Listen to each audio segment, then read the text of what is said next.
Colonel Rob Maness has a lifelong record of providing dedicated service to this nation. Having worked his way up from the enlisted ranks to full colonel, he served our country for more than 32 years. He has served as a bomber squadron commander, bomb disposal technician, Joint Chiefs of Staff Operations Officer, assisted the National Security Team with the campaign plan for the global war on terrorism. He authored the first theater nuclear war plan and served as the Vice Commander of America's largest airborne intelligence wing. Colonel Rob Maness is a true American hero.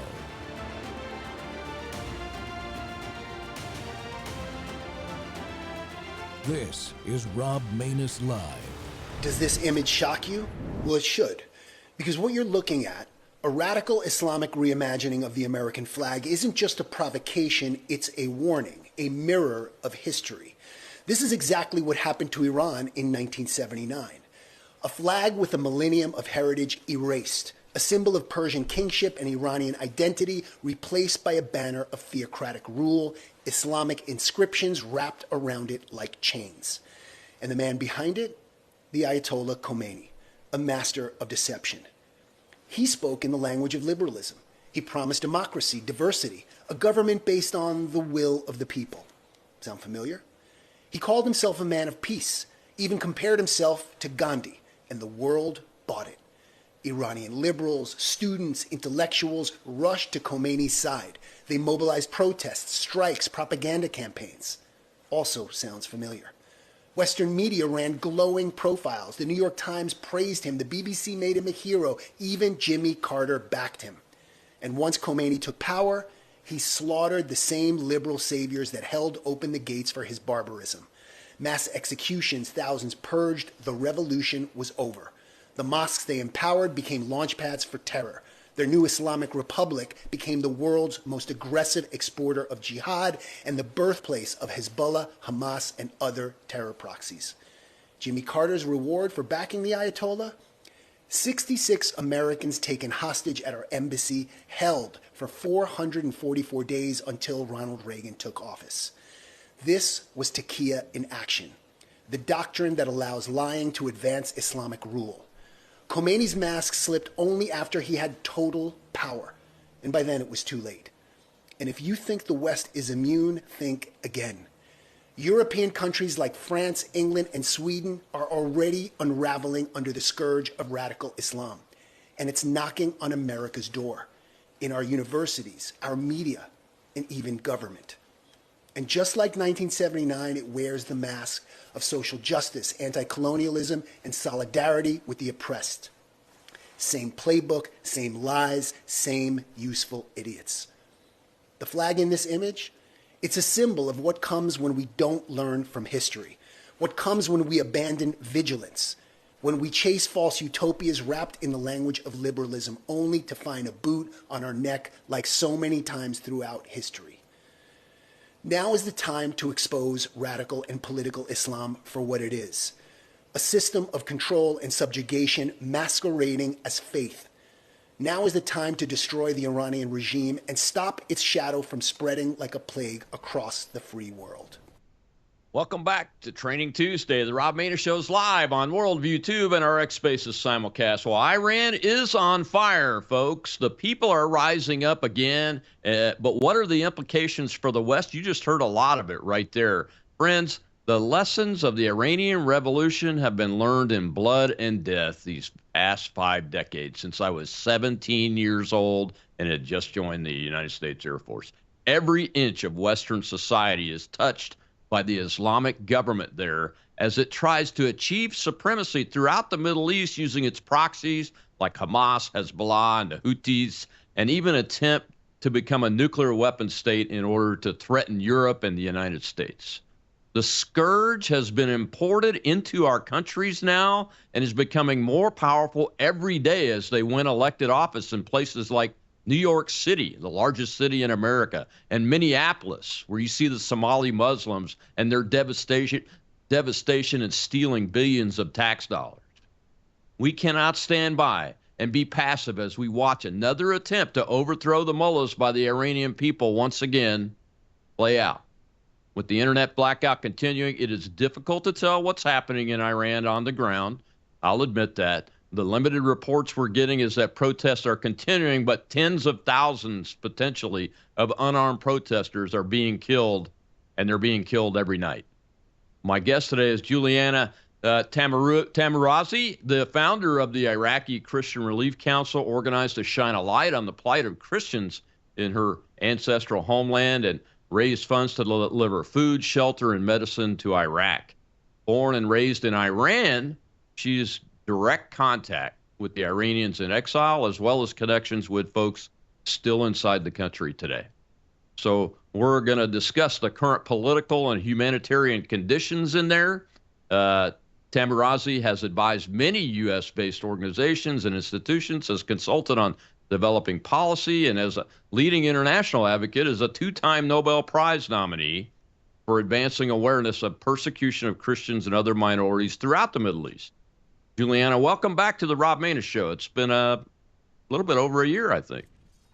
It has been. Thank you very much for having me on again, Colonel. Well, thank you. I found that little clip when I was prepping for the show, and it is a pretty good roll up of what I remember when I was 17. What was it like for you and your family? You're from Iran, as you grew up there. Prior to 1979, we had rather a peaceful life, a joyful life. My siblings, who are older than I am, remember a much happier Iran. I was 6 years old when the revolution started happening and finally took over Iran in 1979. And as a 7, 8 year old child, although I was a Christian and I'm a Christian still, but I had to cover my hair Hmm. outside at school. So everything shifted. The Iran-Iraq War began. We were not allowed as Christians to worship on the streets, wear the cross. I was mocked for being a Christian. At school, they would try to force me to say the Shahada. Our neighbors that we had lived next to them for a few years, they would spit on the floor when my Jewish friend and I would walk on the street passing them by. So it really became a hostile environment for the Christians and other minorities. Baha'is absolutely paid a heavy price for being Baha'is. Finally, in 1989, my father decided to smuggle me out into Switzerland, and again from Switzerland into Germany, where we sought religious asylum and came to this beautiful country in 1990. Yeah, that is pretty typical in Islamist countries. I got a little bit of a taste of it when I was 9 and 10 years old in Morocco, where Islamists were trying to take over the government there. They tried twice violently while we lived there in the late 60s, early 1970s. And I remember not so much being treated poorly as a Christian, but they would recognize you as a non-Arab. And the Muslims, particularly, were not very happy that you were walking on their streets and playing with their children. We didn't live on a military base. We lived downtown in Kenitra, Morocco. So we came into contact with that kind of behavior quite frequently. But this theocracy that has risen out of the so-called supposedly liberal revolution that happened in Iran it really is different in the way that it's developed over time and the way it treats its population, even now, today, almost 50 years later, right? Look, he was brutal from the beginning. He gave empty promises. He promised free oil. He promised a better life for the Iranians. And the moment he took over, he began executing members of the administration, the kingdom under Shah.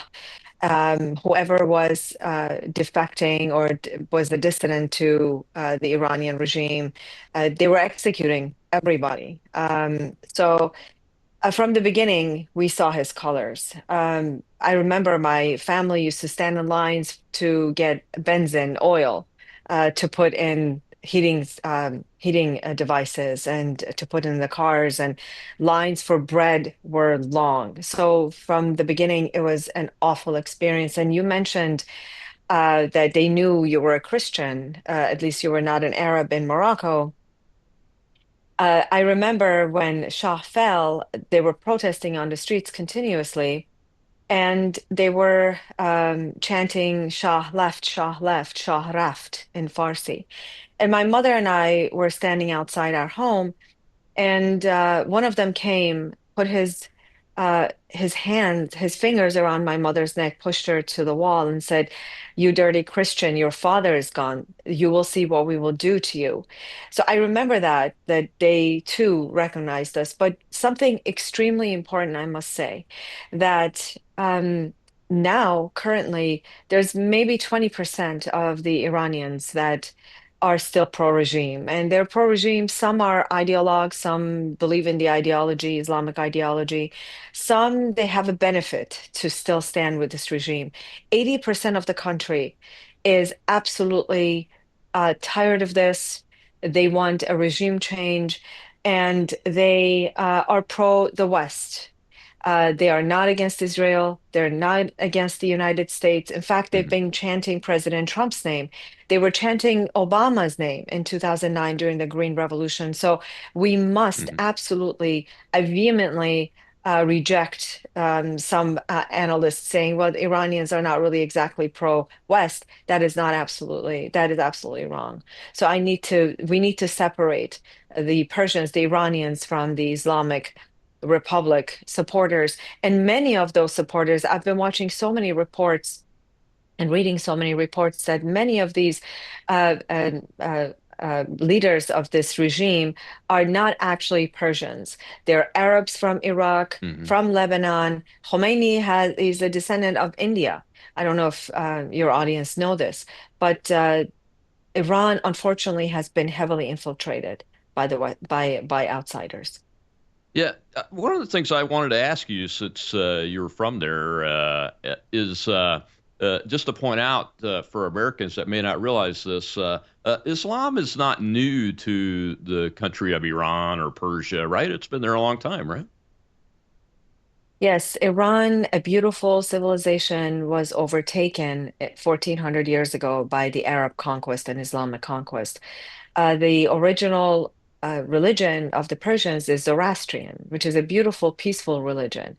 And it's taken over. Even the Persian language has been infiltrated by Arabic terms. Much of the Persian, Iranian, Farsi language is, I understand a bit of Arabic because I know Farsi. Uh, Hmm. but now there is a very serious exodus out of Islam in Iran. There are many who are either becoming atheists or going back to the Zoroastrian faith or converting to Christianity. The underground church was fast growing, the underground church in Iran. About 5, 7 years ago, the number was 5, 6 million underground church. Now I'm sure it's much higher than that. People are tired. This is not the Islam that they remember their grandparents having in Hmm. Iran. This is a brutal, brutal form of Islam that is familiar to many of us in the West as well.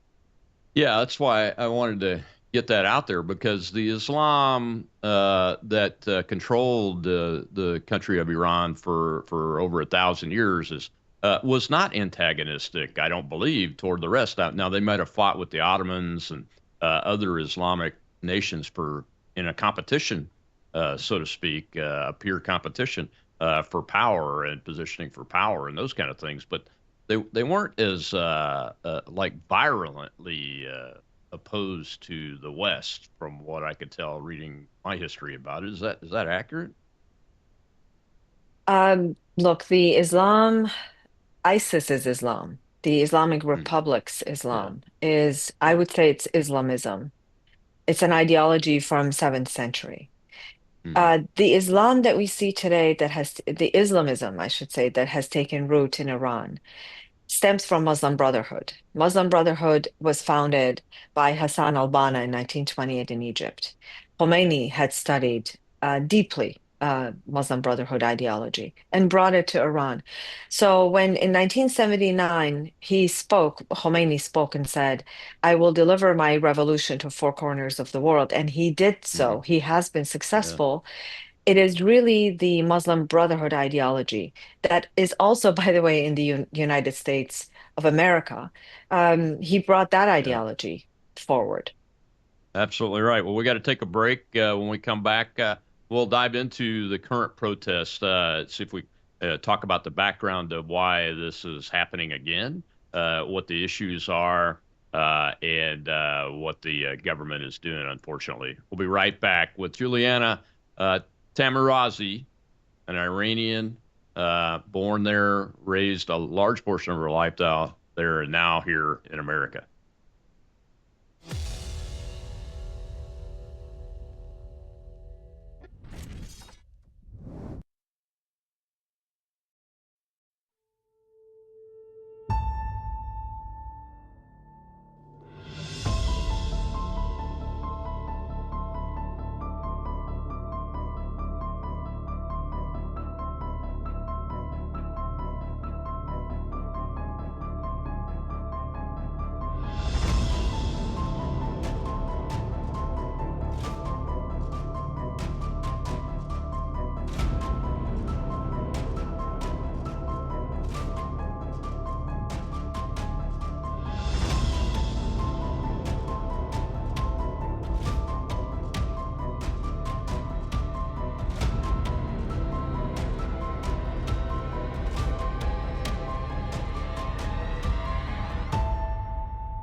Further south in the city of Isfahan, Fox News was able to make contact with a man who is using Starlink. He described battles between protesters and security forces who are using live ammunition.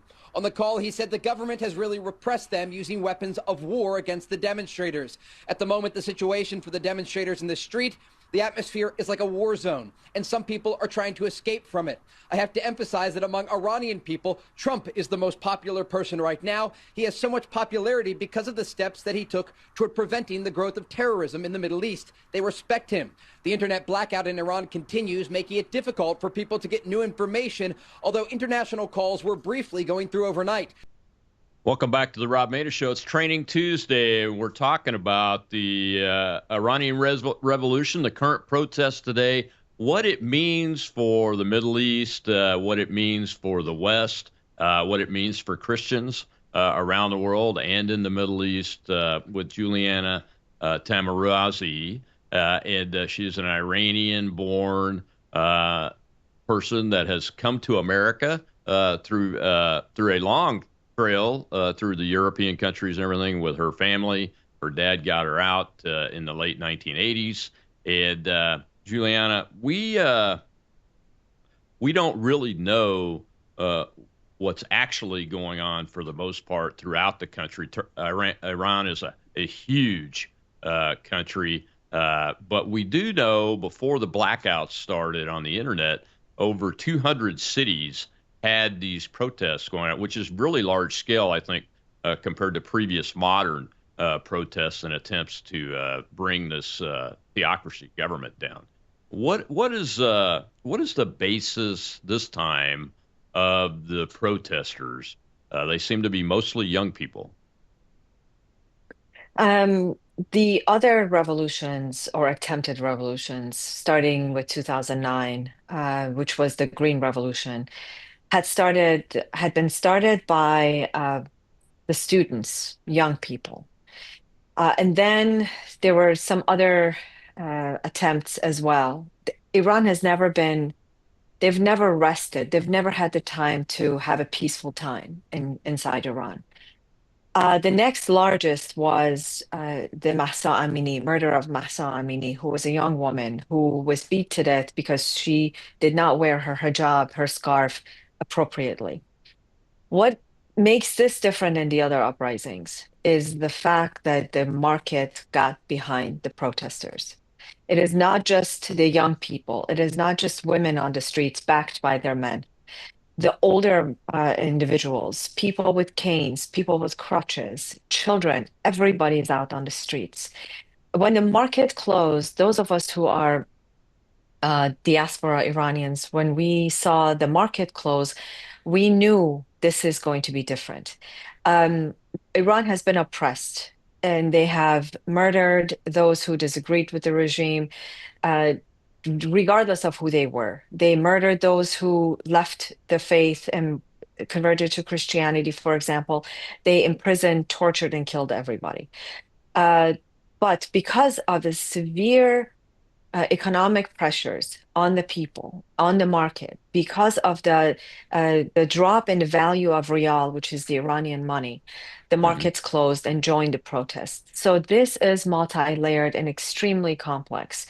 Iran, they're not all Persians. There are Kurds that live in Iran. There's people in Loristan, there are Loris, there are Baluchis, and different types of different identity. People who attest to different identity who live in Iran, they all rose and are standing together on a united front, wanting to topple this regime. So out of 90 million people, when you talk to the Iranians that are able to contact us, they say this is a prison that all of us, 90 million of us, are here imprisoned. Please help us. They constantly chant President Trump's name. They're begging the West to help. They've even changed the names of the signs on the streets. They've plastered President Trump's name on the signs on the streets. So, and something that has happened now that I don't think it has ever happened is burning of the mosques. They have burnt mosques down. And it's interesting, Colonel, that here in the West, we're building mosques. And yet in Iran, a country that is Islamic, they're burning down the mosques and terrorizing the clergy, the clerics. So, I must say, unfortunately, this regime has brought in many foreign fighters from Hmm. Lebanon, from Iraq, from Afghanistan that are brutalizing the protesters through different fashions. There are snipers on the rooftops. There are actually chemical attacks against the protesters. The perpetrators are dressed in full chemical gears. They're shooting chemical weapons against the protesters. The stories that are coming are horrific. If I take it can take a couple of minutes and tell you, and what I will explain to you is rather graphic. Um, there was you met the when you just aired the report from Fox News, he had mentioned Isfahan.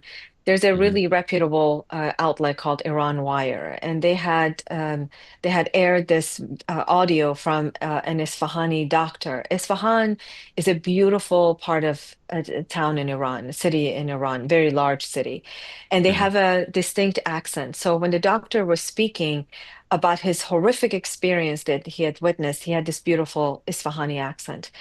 And as it aired a few days later, if not the next day, the regime attacked the hospitals and they arrested the doctors that had operated on protesters. They go into these hospitals across the country. They shoot the patients that are being operated on. With a single bullet, they murder them, or they drag them out and they take them with the IV inserted in these people's bodies. There are people who are badly injured that refuse to go to the hospital because they know that they will be Hmm. murdered Yeah. by these IRGC members and other fighters. So the stories that are coming out are really heartbreaking and brutal, and the world needs to know. The world needs to break its silence and know about this. Yeah, absolutely. You mentioned the market part of the protest. Now, if it's my understanding, all the cities have a market, and there's been one or two reports on major markets.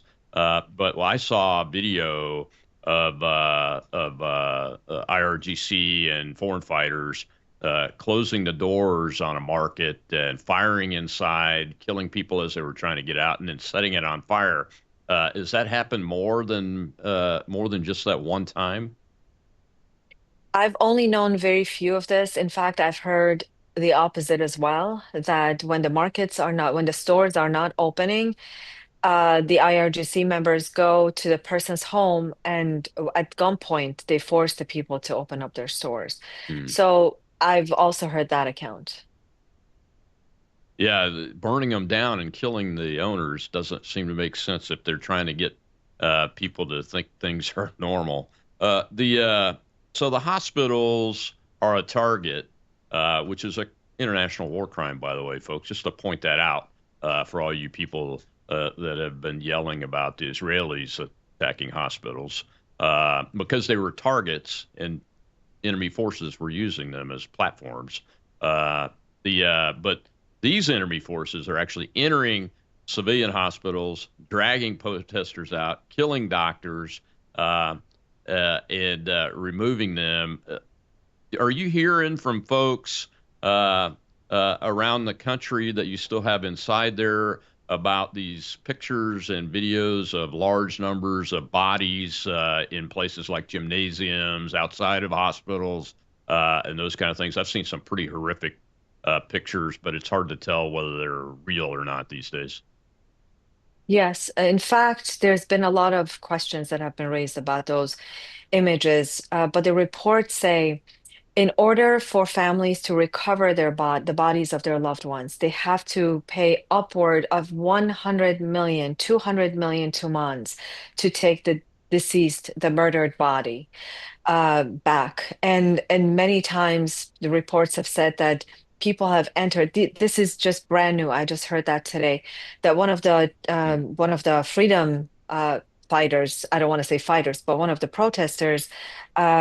He witnessed that his friend was abducted, so he followed them and he went in and he saw bodies piled upon each other. That they had shot, and they just have left them in these homes that are deserted.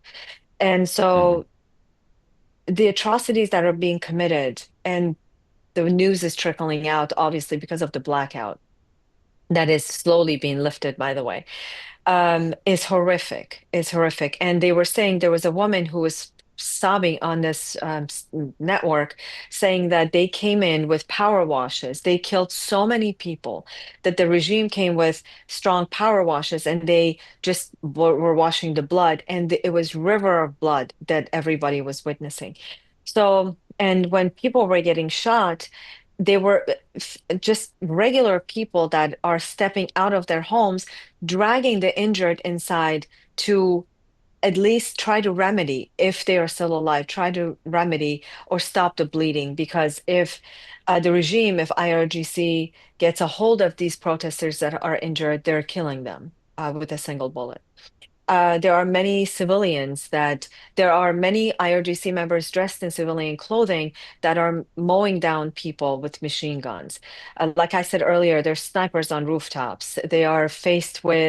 Protesters are faced with these chemical attacks. So they're using every um, tool that they have. They're patrolling the streets with heavy military machines, Mm-hmm. vehicles, to try to break the back of these protesters. But from what we hear, the protests they have dwindled down a little bit, but they're still continuing very strongly. Yeah, I mean the president of the United States tweeted at them to keep doing what they're doing. Help is on the way. We haven't seen that from a military perspective, anyway.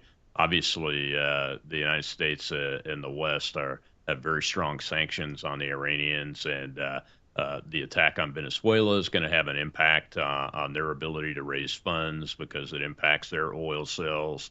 And It's just tragic what we're seeing have to happen. But the people of Iran are rising up. I mean, they're not. I mean, I'm getting the same kind of reports from folks that I know that have people there too, Juliana, and that is that they're continuing to do the protest. And they're standing there without fear and risking their lives, and some are giving their lives. So we got to take another break. When we come back, I've got a little video of an Iranian that has converted to Christianity. That's one of the things that you have done throughout the decade is try to protect persecuted Christians. I think this it's a good place to have that discussion, and we'll be right back with Juliana Taimoorazy.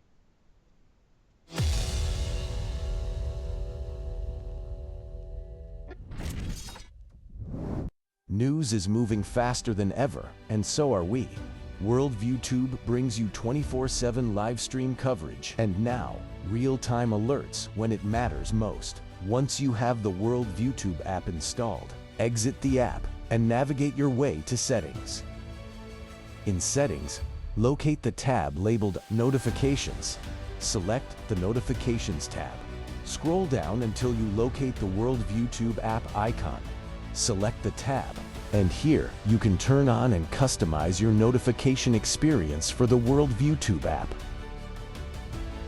News doesn't wait, and neither should you. Turn on push notifications to stay informed. Every headline as it happens.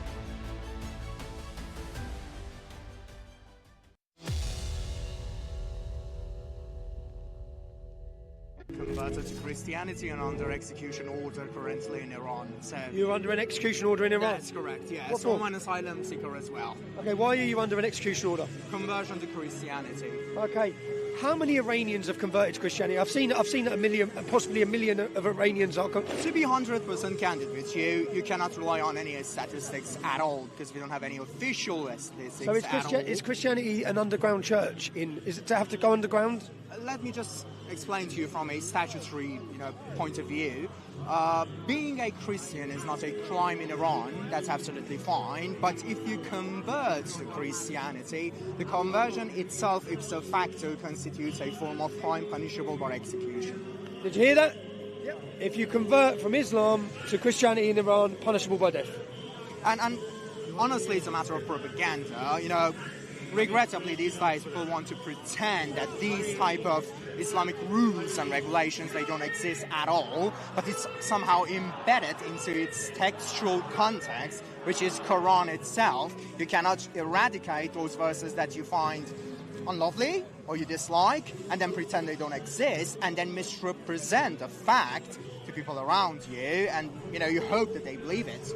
It's just a lie. With the history of Iran, Welcome back to the Rob Maness Show. It's Training Tuesday, and we're talking about the Iranian Revolution, the beginning of it, the almost 50 years that have ensued since then, and then current day, the revolution that's ongoing there. Even though tens of thousands of protesters are being killed by the regime, we know that. We don't have an exact number, but we've got enough evidence and eyewitness reports and video from inside the country to know that there is a major effort by the regime to put down this revolution because, as my guest Juliana Taimoorazy said in the last segment, 80% of Iranians, they believe, support removing this regime, which has been brutal its entire history and came in on lies and continues to exist on lies. Juliana, welcome back. That was Tommy Robinson, a huge advocate for liberty in the United Kingdom. He's been put in prison many times there. He's speaking with Iranian protesters that are at the embassy in London that came out to protest the regime and to call for its removal. That point about Christian conversion, is he accurate about that? Yes, absolutely. I'm an Assyrian, and Assyrians are cradle Christians, which means we are born and into Assyrian families or Armenian families, and we are baptized as infants. So that makes us cradle Christians. And although we are living as second or third class citizens, we still have freedom of worship, albeit there is always an agent monitoring the bulletin that comes out of the church or the homily that is given in our churches. But those who want to leave Islam, they're swiftly arrested, tortured. There is a pastor, Pastor Tamraz, who is an Assyrian who was converting Muslims into Christianity. He and his wife and his son were imprisoned. I believe now his wife and himself are in Europe after years of advocating on behalf. His daughter was advocating for him for his release. I think he was smuggled out. I'm not sure, but yes, this man is absolutely correct. They deal with the converts very harshly on the ground in Iran. Yes. And what about Christians in the rest of the world? The organizations the denominations like Catholics and Southern Baptists, Protestants, do they provide assistance? Do they have ongoing efforts that work with your organizations like yours, to try to fight this persecution? So my organization, thank you for bringing this up because my organization, the reason it's called Iraqi Christian Relief Council, I'm an Assyrian. The ancestral homeland is Iraq for us, northern Iraq. And with the invasion of Iraq, 1.5 million Assyrians became devastated because of Islamism, Al Qaeda, and ISIS. So the church in the West, to a level, to a degree, mainly after ISIS, because it saw the brutality of ISIS after 2014, Mhm. rose and assisted for probably a couple of years. That's Iraq. But today, just for your audience's information, out of 1.5 million in Iraq, we only have 100,000 Assyrians left. Everyone left the country or was murdered and devastated. In terms of Iran, there are very sophisticated and behind the veil, if you will, churches that support the underground church in Iran.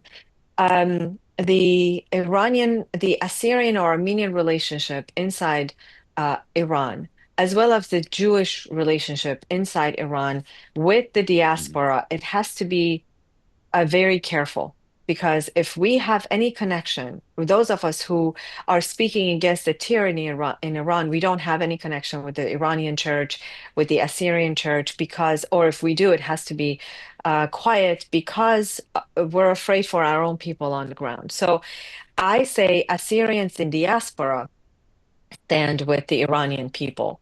I say that because that is not a connection to the Assyrians in Iran, but Assyrians in diaspora stand with the persecuted Christians in Iran, especially with the freedom-loving Iranians right now.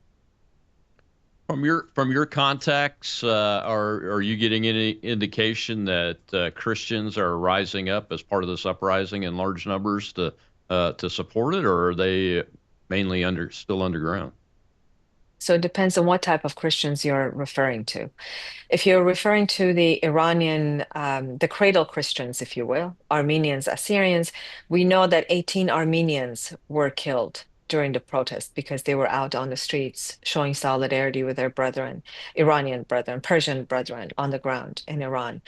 Um, I am certain, without a doubt, that there are countless of underground Persian Christians that are on the streets being slaughtered today. So it is crucial um, that the West listens to their cries. The silence, we can't afford silence.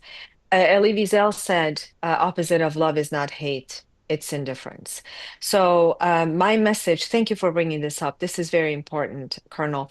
My message to your listeners, to your viewers, to the Western Christians, to the American Christians is please hear the cries of these Iranians that are on the front lines fighting jihad. Look, they're on the front lines fighting for us, for Western civilization, for civilization in its entirety. So please don't become indifferent to their plight. Contact your members of the House and Senate, contact your representatives, and voice your concern for all of Iran, not just Christians in Iran, for all of Iran, because these people have suffered half a century for just their basic necessities, their basic human rights.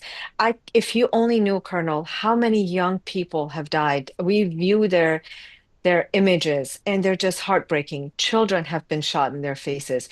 And even prominent Mm. individuals, athletes, singers, uh, writers, authors, they have been murdered on the streets of Iran. So the Persian heritage, the Persian civilization, is a beautiful one. And once Iran is freed and we're all able to go back, at least for a visit, we will see the different facets of Iran that is really ever so beautiful. Yeah, I mean, even under Islamic rulers before this episode of Islam, the Persian people were able to continue to persist. Their art, their science, their economic models all still existed up until just shy of 50 years ago. Really, even people that say the Shah was a despot and a tyrant through their governance still were able to survive as a Persian identity and those kind of things. And I know that they've been the theocracy now has been trying to kill that off tremendously. Obviously, with what they do even to the flag and butchering up Farsi, the Persian language, with Arabic and those kinds of things. The one of the questions that Colonel, I had. may I say Go ahead. something? I'm so Go ahead. sorry, if I may, Go ahead. just for a moment. Go Uh, ahead. the king of Iran, his father and he himself brought a lot of modernity to Iran. Hmm. And he had given freedom of speech, freedom of expression, freedom of religion. Uh, so and now we see on the streets of Iran and also diaspora Iranians, majority of them are calling, they're saying Javid Shah means long live the king. They were calling Reza Shah's name just not that long ago. And they're calling for the crown prince to go back, and he is willing to go back and to only help with the transition, with his team to help the transition. He does not want to establish a monarchy. He wants to go back. He wants to enable Iran to have a free and fair and democratic election. So I know that there is a very big divide among Iranians between Mujahideen Khalq and those who support the crown prince, but we really have to listen to what on the streets of Iran, what they're chanting, and they're chanting Hmm. the name of the crown prince for him to go back. Well, there are some. There are some. That's undeniable. The question is the numbers, and the bigger question with the Shah is his lack of organization throughout the country. And you brought up the MEC. The MEC has a resistance organization that is embedded in the country and has been for many, many years. And what I've called for is for that divide to be crossed, and for these two separate parts of the diaspora to come together, because unless they work together, this revolution will fail too. And if they do come together and the crown prince keeps his word, and the folks in the other organization, the NCRI, keep their word, then we could see a new Democratic Republic of Iran emerge that's even better than what it was in 1979 under Mr. Pahlavi's dad. And everything. And that's what I'm hoping for. I really do want to see that. But there's a lot of disinformation campaigns out there. And in the next segment, we're going to dedicate all of that to what I call the fifth generation warfare. If you've ever read Mike Flynn's book on fifth generation warfare, that's exactly what's going on, because even the IRGC is posed as one side or the other in the resistance movement, and they get in crowds. They stir up crowds. They commit violence. I believe it's even happened here in the United States, out with the Los Angeles event with that the moving truck that had the banner on it and everything. I think I would be willing to wager as much money as I've ever wagered, which isn't very much. I'm not a gambler. That there is probably IRGC involvement in both sides of that incident, because they're trying to get things stirred up between the Iranians that love their country and want this revolution to succeed. So yeah, I don't disagree with you at all. We need to push for them to come together so that we can support them and that they can support what's going on inside the country, and tell the folks that are inside the country, don't fight each other. If you come across each other, support each other, right? Unity is a divided house falls, right? So Yeah, unity exactly. is very important, and children are being murdered on the streets. So we have to come together to help free Iran. Yeah, and I think based on what these groups of resistors have said on both sides of this issue, uh, we have high hopes that the sunlight will once again shine on all of Iran, and the Persian people will be free again, free to worship as they please without fear of being brutalized, and even be a Christian without fear of having the Islamist police come into your church and question your messaging. Well, we got to take one more break. When we come back, we'll see a little video about the information war. Juliana, I want to get your take on that, because only somebody that's lived in the country, that is in contact with these different groups of exiles over many, many years, has the real focus on what's happening. It's very difficult to discern what reality is with this information war that's happening. We'll be right back with Juliana Taimoorazy.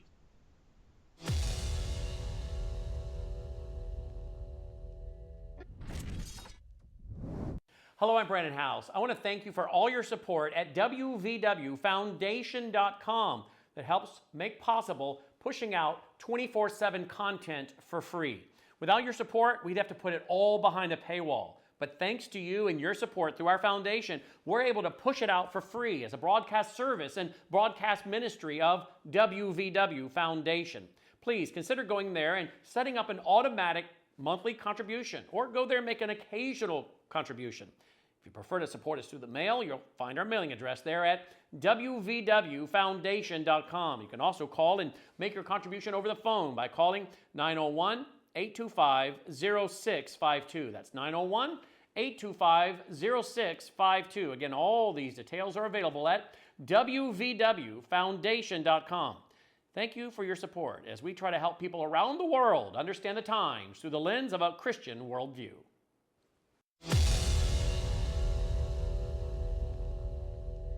Hands off Iran. What about the women of Iran that are asking to be free? We'll let people in Iran determine their own destiny. They've been trying to liberate themselves for a while. So we are in New York City, and I was curious, who are the people that are calling for hands off Iran now? We're trying to, liberate Iran from, the oppressors. Who are the oppressors? Oppressors, Israel state, American government. I see a regime in Iran that has looked at every opportunity to de-escalate the situation.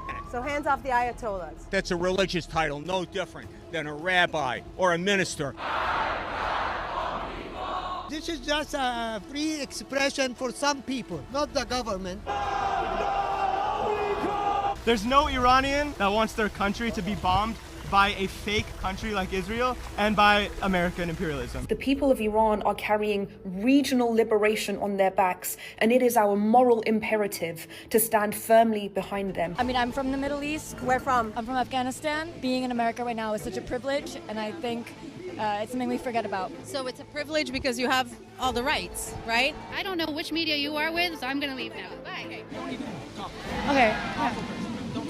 Yeah, we're not going to talk to you. Thank you.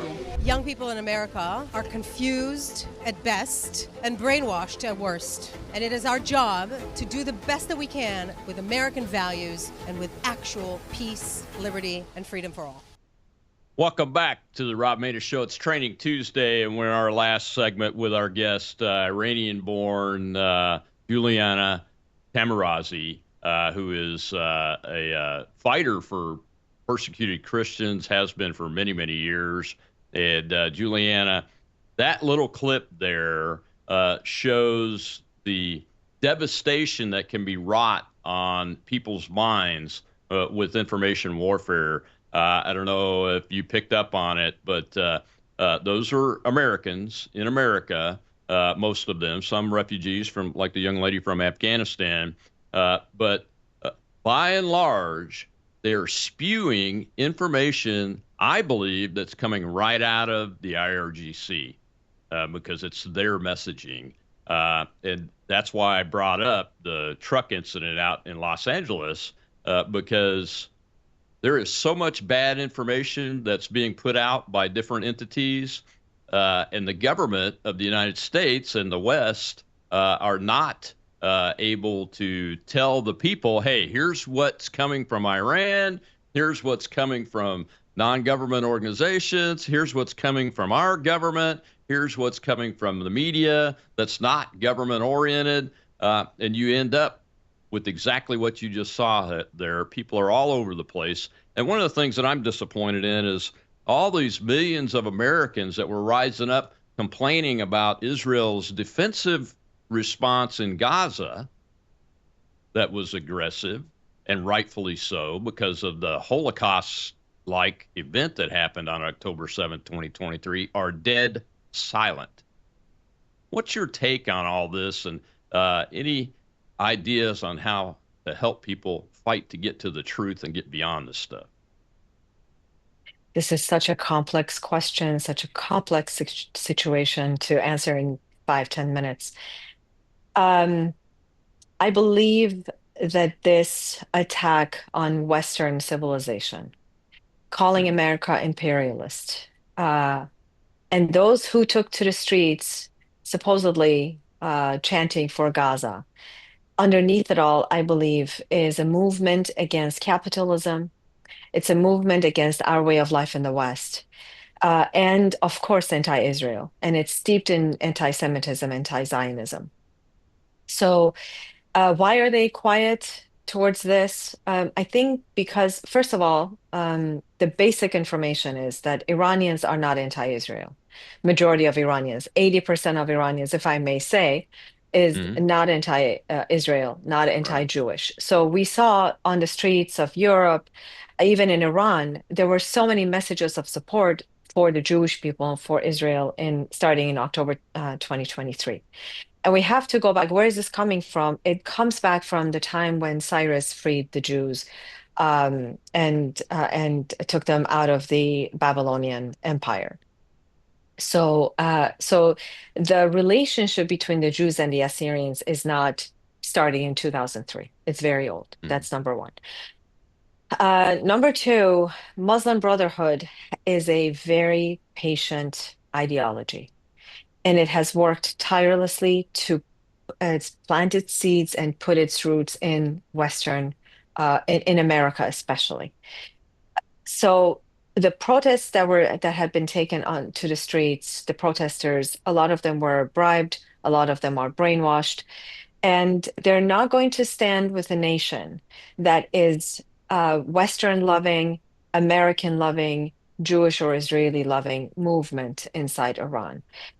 Because it stands harshly, strikingly against their own ideology. Many of them, I don't even know what they stand for, because if you recall, when they were asked what river, what sea, they couldn't answer. And there's a lot of misinformation, disinformation about the Iranians, about the Jews, about Zionism, what Zionism is. These people, I would say, they're self-hating Westerners that don't understand, and many of them members of LGBTQ, not understanding that if they were on the streets of Iran, if they were in Gaza, they would be thrown off the rooftops. And so I think what worries me, Colonel, is the leadership that we have currently in Congress and in power. They came right after the Holocaust. They were raised with the idea that a Holocaust did happen, and they were pro-Israel, pro-Jewish after the establishment of only one state for the Jews out of how many that are Arab, that are Muslim countries in that sea of Islamism. What my worry is that the next 10 to 20 years, we will see a very major shift in the way that America is going to be ruled because of the education system that is raising and nurturing these kids that are going to be in power in 20 years from now. So Muslim Brotherhood has found its roots in our education system, in our media, and people don't read. American people have been stripped of their critical thinking skills. They read the headline, they're misinformed, they don't read deeply, They're not educating themselves of complexity of issues in Israel, the Arab-Israeli conflict, the freedom-loving people in Iran and IRGC systems. So, of course, I mean, should we really be surprised with who takes to the streets and what they're standing for? I'm not surprised. I'm actually heartbroken. What is the remedy? What is the solution? If it's taken them 80 years to bring this up from Frankfurt School, it's going to be, I think it's going to take 180 years for us to turn this around. And I'm extremely worried about our way of life here in the US, and I'm very worried for Israel. Yeah, yeah, so am I. And I'm by no means a fan of foreign aid, foreign military aid especially. But I am a fan of the nation's right to defend themselves to the maximum that they see as necessary, like what they are doing and have been doing against these Islamist groups and countries that have surrounded them for years. And I'm not going to ever back off of that because it's a basic right that Americans all signed up to, either as by birth or at the very beginning when my ancestor fought in the American Revolution through the Declaration of Independence, which we're celebrating 250 years of this year, Juliana. And that's what the Iranian people are just fighting to get that back. The right to life, liberty, and the pursuit of happiness. Those are very simple words and generalized, but they cover just so much territory. And I agree with you. I think we are in danger of losing American society. And if American society goes away from freedom and towards a religious theocracy like the Muslim Brotherhood would like to see happen, then all the other Western cultures that are still surviving will fall shortly thereafter, and something will have to rise up out of the ashes in order to reinstate it. You mentioned Cyrus, who was a Persian, and how he freed the Jewish people from the Babylonians. But it's just an indicator of why it's so important to remove the mullahs and that regime and return the governance of Iran and the Persian people back to one that really even goes further than what the Shah did and acknowledges the right to life, liberty, and the pursuit of happiness, and have a non-religious government in that part of the world, doesn't it? Yes, there has to be a separation of church and state. That's a must, especially in Iran. And I think in the region, the country that is hungry and that will honor true democracy, through true doctrine of human rights, is going to be the Persian people in Iran. And really, they're fighting, like I said earlier, they're fighting jihad, they're fighting for world civilization.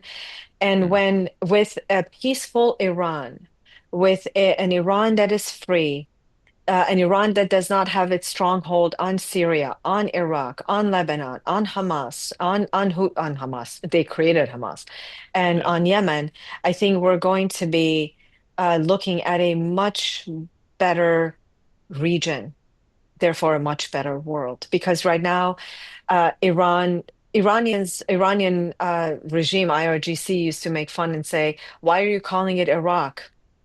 It's Iran 2.0." Now that Syria is no longer on their side, Hezbollah is weakened, Hamas is weakened. Although Syria, as you see, as of yesterday and the day before, it's sinking into its own struggles and in its own tragedy. By the way, the Assyrian people, my people, were attacked by 3 missiles in northeast Syria just yesterday. So the complexity of the region, going back to earlier, what this segment what began with, the region is very complex, and people really need to take time to read the different power players that are there, stakeholders, Qatar, Turkey. Turkey's desire to have a new Ottoman Empire is fast approaching because it's controlling Syria now. And so I think we are in need of a stable Iran that is not run by theocrats. You're absolutely right. Well, tell folks, we're running out of time here. Tell folks real quickly how to find your organization so they can help. Thank you. We are in desperate need of assistance in order to help the persecuted Christians in the region. And when Iran sanctions are lifted, please, we will need your help. IraqiChristianRelief.org, IraqiChristianRelief.org. Please go and visit our work. We've been working for 19 years to save the persecuted Christians in the Middle East. Thank you very much, Juliana. And I would just add, pray for peace. Pray for the people, especially the Christians across the Middle East, not just in Iran, but Juliana mentioned Syria and the northern part of Iraq and all over Iraq. I have Christian friends from Iraq specifically that I have not heard from in more than 10 years.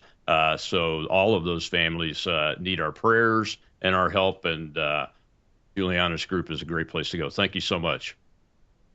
Thank you. God bless you. Thank you. God bless you. Tomorrow's Whistleblower Wednesday. The great Jake Novak of the Real America's Sunrise Early Edition will be with us because we got a lot to talk about. Marxists and Islamists going into a Baptist church, Southern Baptist Church in Minneapolis, and disrupting services. That's just the beginning of what has happened to the people, like the people of the Iranian population, especially the Christian population. This is just the beginning. Well, we've got to find a way to fight it. I'll see you then.